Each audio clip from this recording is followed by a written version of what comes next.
हरे कृष्ण, राधे राधे। आप सभी का स्वागत है आपके अपने चैनल संदीप भक्ति ज्ञान गंगा में।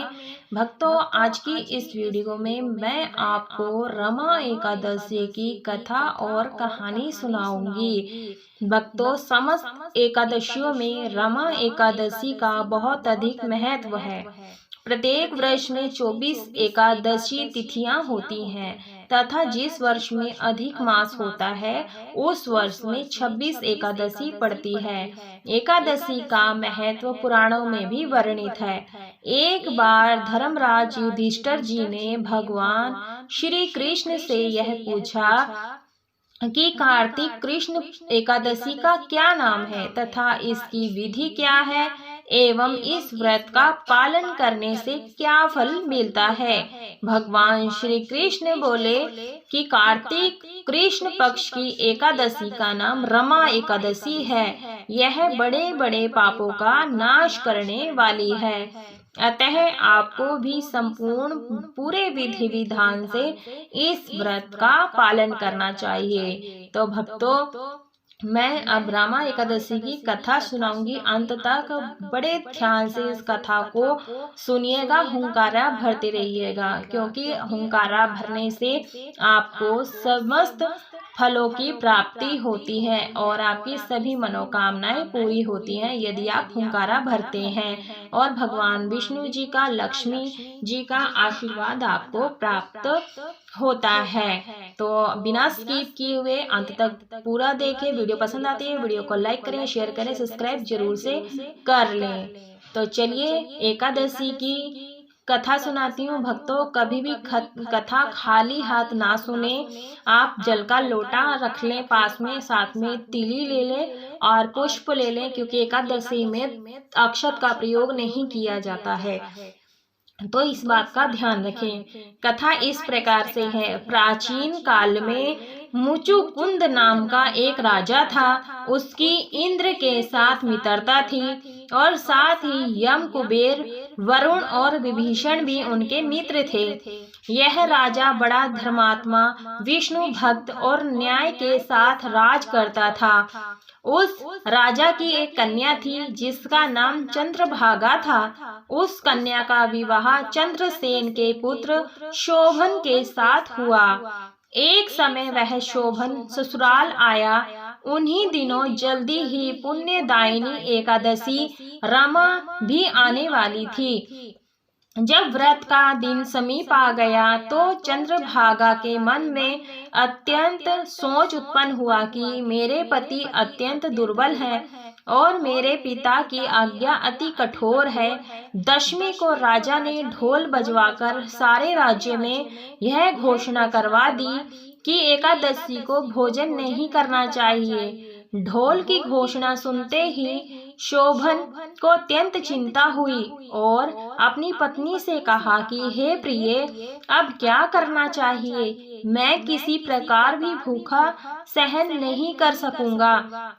ऐसा उपाय बतलाओ कि जिससे मेरे प्राण बच सके, अन्यथा मेरे प्राण अवश्य चले जाएंगे। चंद्रभागा कहने लगी कि हे स्वामी, मेरे पिता के राज्य में एकादशी के दिन कोई भी भोजन नहीं करता है। हाथी, घोड़ा, ऊंट, बिल्ली, गौ आदि भी तृण, अन्न, जल आदि ग्रहण नहीं कर सकते। फिर मनुष्यों का तो क्या कहना है। यदि आप भोजन करना चाहते हैं तो किसी दूसरे स्थान पर चले जाइए, क्योंकि यदि आप यहीं रहना चाहते हैं तो आपको अवश्य व्रत करना पड़ेगा। ऐसा सुनकर शोभन कहने लगा कि हे प्रिय, मैं अवश्य व्रत करूंगा। जो भाग्य में होगा वह देखा जाएगा। इस प्रकार से विचार विमर्श कर शोभन ने व्रत रख लिया और वह भूख और प्यास से अत्यंत पीड़ित होने लगा। जब सूर्य नारायण अस्त हो गए और रात्रि को जागरण का समय आया, जो वैष्णवों को अत्यंत हर्ष देने वाला था, परंतु शोभन के अत्यंत दुखदायी हुआ। प्रातः काल होते ही शोभन के प्राण निकल गए। तब राजा ने सुगंधित काष्ठ से उसका दाह संस्कार करवाया, परंतु चंद्रभागा ने अपने पिता की आज्ञा से अपने शरीर को दग्ध नहीं किया और शोभन की अत्यंत दृष्टि क्रिया के बाद अपने पिता के घर में ही रहने लगी। रमा एकादशी के प्रभाव से शोभन को मंद्रांचल पर्वत पर धन धान्य से युक्त तथा शत्रुओं से रहित एक सुंदर देवपुर प्राप्त हुआ।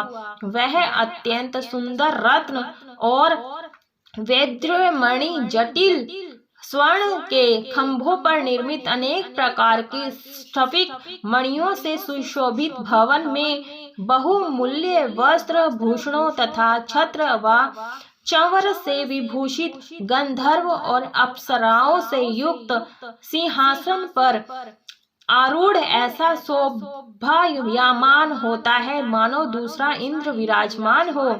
एक समय मुचुंद नगर में रहने वाले एक सोम शर्मा नामक ब्राह्मण तीर्थ यात्रा करता हुआ घूमता घूमता उधर जा निकला और उसने शोभन को पहचान कर कि यह तो राजा का जमाई शोभन है, जिसके निकट गया। शोभन भी उसे पहचान कर अपने आसन से उठकर उसके पास आया और प्रणाम आदि करके कुशल प्रश्न किया। ब्राह्मण ने कहा कि राजा मुचुकुंद और आपकी पत्नी कुशल से हैं। नगर में भी सब प्रकार से कुशल है, परंतु हे राजन, हमें आश्चर्य हो रहा है। आप अपना वृत्तांत कहिए कि ऐसा सुंदर नगर जो ना कभी देखा ना सुना, आपको कैसे प्राप्त हुआ। तब शोभन बोला कि कार्तिक कृष्ण की रमा एकादशी का व्रत करने से मुझे यह नगर प्राप्त हुआ, परंतु यह अस्थिर है, यह स्थिर हो जाए ऐसा उपाय कीजिए। ब्राह्मण कहने लगा कि हे राजन, यह स्थिर क्यों नहीं है और कैसे स्थिर हो सकता है, आप बताइए, फिर मैं अश्वमेव वह उपाय करूँगा। मेरी इस बात को आप मिथ्या ना समझिए। शोभन ने कहा कि मैंने इस व्रत को श्रद्धा रहित होकर किया है, अतः यह सब कुछ स्थिर है। यदि आप मुचुकुंद की कन्या चंद्रभागा को यह सब वृतांत कहें तो यह स्थिर हो सकता है। ऐसा सुनकर उस श्रेष्ठ ब्राह्मण ने अपने नगर लौटकर चंद्रभागा से सब वृतांत कह सुनाया। ब्राह्मण के वचन सुनकर चंद्रभागा बड़ी प्रसन्नता से ब्राह्मण से कहने लगी कि हे ब्राह्मण, ये सब बातें आपने प्रत्यक्ष देखी है या स्वप्न की बातें कर रहे हैं। ब्राह्मण कहने लगा कि हे पुत्री, मैंने महावन में तुम्हारे पति को प्रत्यक्ष देखा है, साथ ही किसी से विजय ना हो ऐसा देवताओं के नगर के समान उनका नगर भी देखा है। उन्होंने यह भी कहा है कि यह स्थिर नहीं है, जिस प्रकार वह स्थिर हो सके तो उसका उपाय करना चाहिए।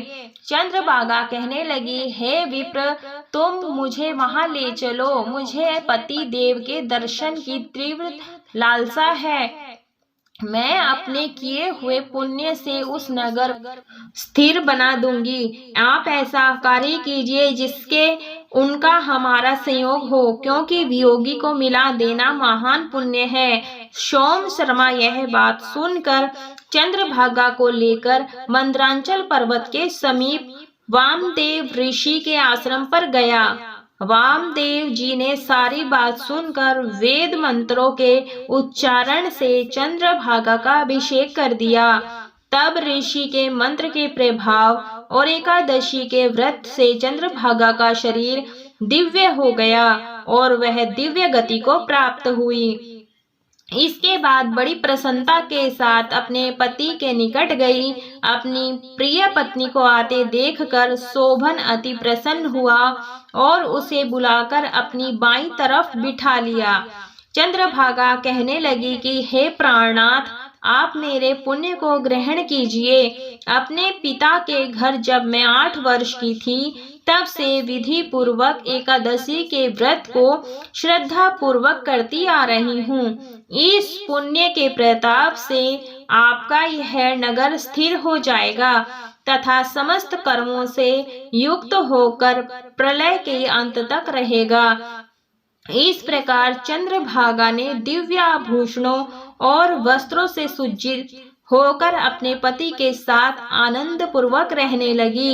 हे राजन, यह मैंने रमा एकादशी का महात्म्य कहा है। जो मनुष्य इस व्रत को करते हैं, उनके ब्रह्म हत्या समस्त पाप नष्ट हो जाते हैं। कृष्ण पक्ष और शुक्ल पक्ष दोनों की एकादशियां समान हैं। इसमें कोई भेदभाव नहीं है, दोनों समान फल देती हैं। जो मनुष्य इस महात्म्य को पढ़ते अथवा सुनते हैं, वे समस्त पापों से छुटकारा मिलकर विष्णु लोक को प्राप्त होता है।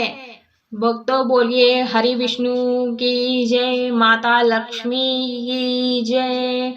भक्तों, इसके बाद हमें विनायक जी की यानी गणेश भगवान की व्रत कथा या कहानी सुननी होती है।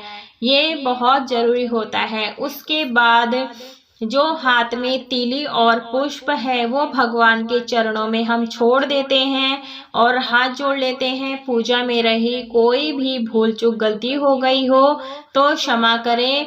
और उसके बाद हमें लास्ट में आरती करनी होती है। और पूजा किस प्रकार से करें, इसका फुल वीडियो मेरे अपने चैनल पर अपलोड है। आप वहां जा करके पूजा विधि भी देख सकते हैं। मैंने बहुत ही सरल विधि से पूजा विधि शेयर की है।